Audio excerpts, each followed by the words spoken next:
Entire villages disappearing overnight. Children born only to die within days from diseases their bodies had never seen before. Families watching their loved ones waste away while strange men in metal suits took everything they owned. And the most terrifying part?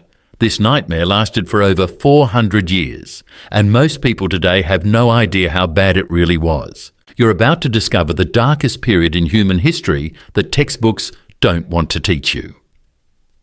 A time when being born Native American meant facing horrors so unthinkable that entire cultures were erased from existence. But here's what's really scary. The methods used during this period are still being used today in different parts of the world. What happened to Native Americans wasn't just conquest or war. It was something much more systematic, much more calculated, and much more evil. And if you don't know this history, you can't recognize when it's happening again.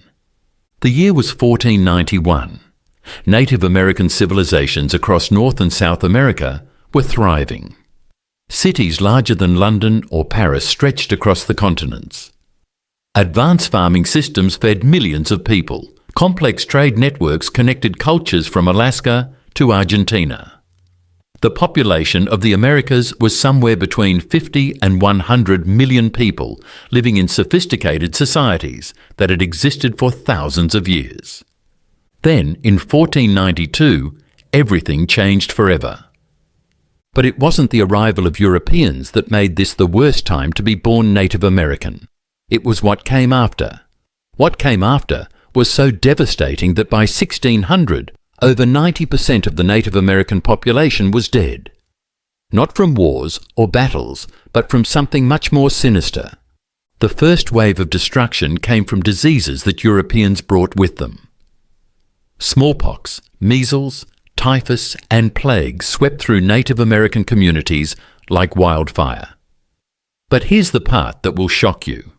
Many historians now believe some of these disease outbreaks were deliberate. In 1763, British officers discussed giving Native Americans blankets infected with smallpox. Letters between military commanders show they knew exactly what would happen. They were using biological warfare almost 200 years before anyone had even heard the term. And this was just the beginning of the nightmare. But the diseases were only the first phase of a plan that was much larger and much more terrifying than most people realize. As native populations weakened from disease, European colonizers began the second phase of their strategy. Land theft on a scale never seen before in human history. But they didn't just take the land. They destroyed everything on it that showed Native Americans had ever existed. Sacred sites were bulldozed. Ancient burial grounds were dug up. Temples that had stood for centuries were torn down, and the stones used to build European churches. It was cultural genocide designed to erase any evidence that advanced native civilizations had ever existed.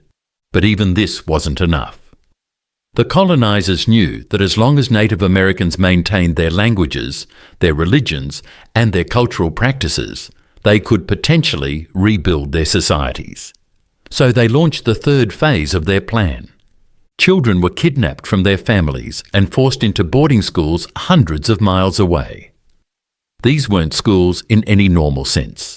They were designed to destroy native identity completely.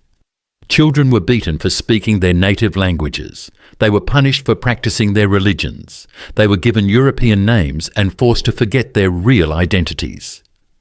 The motto of these schools was, "Kill the Indian, save the man," and they were horrifyingly effective at achieving their goal. But here's where the story gets even darker. The worst period to be born Native American wasn't in the 1500s or 1600s when the initial contact happened. It was much later, during a time when most Americans today think Native Americans were being treated fairly. The absolute worst time to be born Native American was between 1850 and 1950. This 100-year period saw the most systematic attempt to completely eliminate Native American people and culture from existence, and it almost worked. During this period, the US government implemented policies that were designed to solve what they called the Indian problem once and for all. These policies were so brutal that they inspired similar programs in other countries around the world. The methods used against Native Americans became a blueprint for genocide that was copied by other governments. The first part of this systematic destruction was the reservation system. But these weren't just areas where Native Americans could live peacefully. They were concentration camps designed to control every aspect of native life while slowly eliminating native culture. Reservations were deliberately placed on the worst land available. Desert areas where nothing could grow. Swamplands full of disease. Mountain regions where winter temperatures could kill. The goal was to make survival so difficult that native populations would eventually die out naturally. But that wasn't enough. Even on reservations, Native Americans were forbidden from practicing their religions, speaking their languages, or maintaining their cultural traditions. Children continued to be taken from their families and sent to boarding schools where they were systematically abused and brainwashed. The boarding school system expanded dramatically during this period. By 1900, there were over 150 government-run boarding schools designed to destroy native identity. Children as young as 5 years old were kidnapped from their families and might not see them again for years. At these schools, children were given numbers instead of names. They were beaten for speaking their native languages. They were forced to cut their hair, which had deep spiritual significance in many native cultures. They were sexually abused, physically tortured, and psychologically destroyed. But the most evil part of the boarding school system was how it was designed to prevent native cultures from being passed down to the next generation. By taking children away during their most formative years, the government ensured that traditional knowledge, languages, and cultural practices would die with the older generation. Thousands of children died in these schools from disease, malnutrition, and abuse. But the ones who survived often returned to their communities as broken people who had lost their cultural identity and couldn't connect with their families anymore. Meanwhile, on the reservations, adults faced their own form of systematic destruction. The government controlled every aspect of their lives through a system of agents who had absolute power over native communities. These agents decided who could travel, who could work, what crops could be grown, and even who could get married. They controlled the food supply and could starve entire communities if they didn't comply with government demands. They controlled medical care and could let people die from treatable diseases. But perhaps the most devastating policy was the allotment system that began in the 1880s. Under this system, reservation lands were divided up and sold to white settlers. Within a few decades, Native Americans had lost over 90 million acres of their remaining land. The allotment system wasn't just about taking land. It was designed to destroy the communal social structures that held native communities together. By forcing Native Americans to adopt European concepts of individual property ownership, the government hoped to eliminate tribal identity completely. During this same period, Native Americans faced legal persecution unlike anything seen before. They were not considered US citizens, so they had no legal rights or protections. They could be killed with no legal consequences. Their property could be stolen without recourse. Their children could be taken away with no legal process. Laws were passed that made it illegal to practice native religions. The sun dance, the ghost dance, and other sacred ceremonies were banned under penalty of imprisonment. Medicine men and spiritual leaders were arrested, and their sacred objects were confiscated and destroyed. Even speaking native languages became illegal in many areas. Native Americans could be fined or jailed for speaking their own languages in public. This linguistic genocide was designed to eliminate the last connections to traditional culture. But the worst part of this period was how it was all done under the cover of helping Native Americans. Government officials claimed they were civilizing and educating native people. Christian missionaries claimed they were saving native souls. The general public was told that these policies were humanitarian efforts to help Native Americans join modern society. This propaganda was so effective that many Americans genuinely believed the government was doing good work.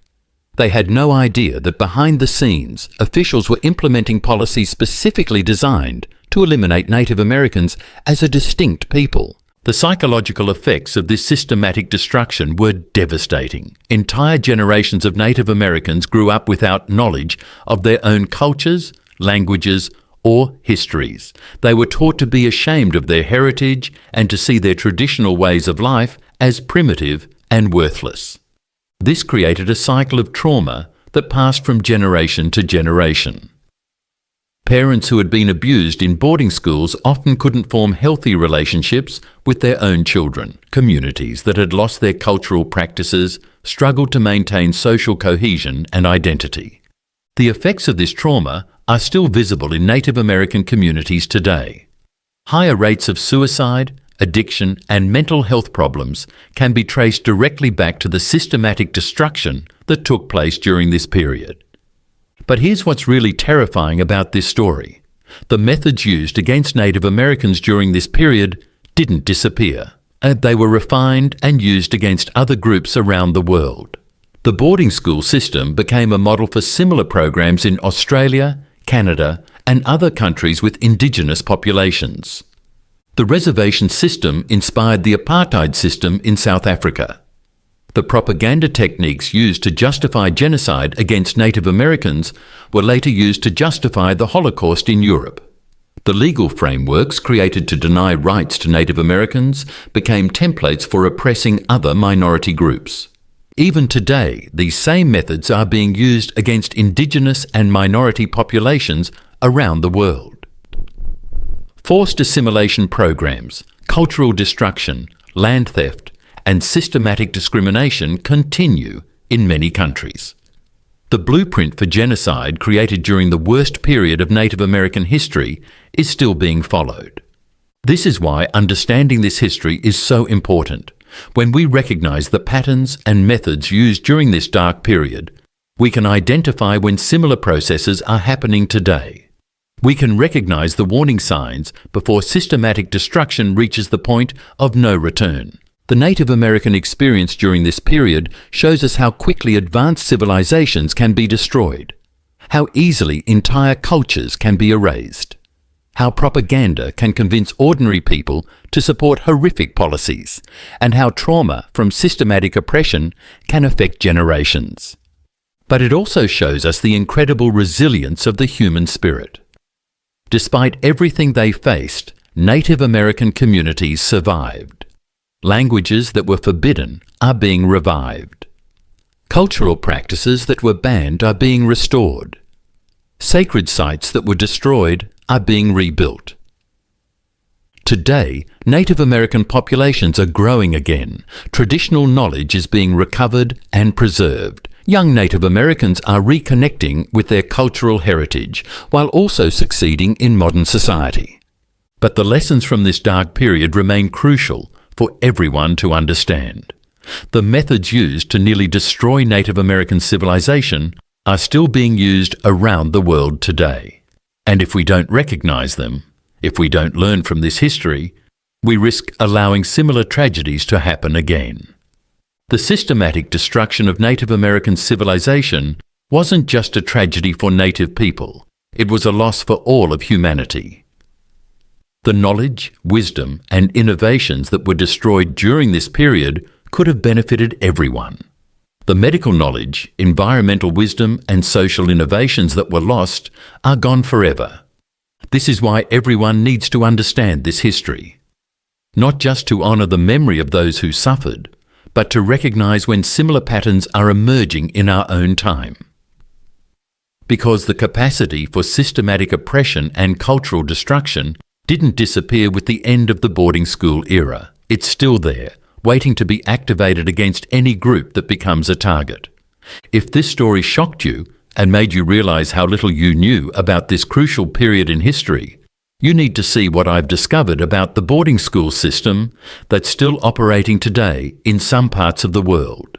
The methods used to destroy Native American culture are being used right now against other indigenous populations, and most people have no idea it's happening. Hit that subscribe button and turn on notifications because that next video will expose modern cultural genocide that's happening in plain sight. Once you understand the patterns from Native American history, you'll be able to recognize them anywhere they appear. And that knowledge might be the key to preventing these tragedies from happening again.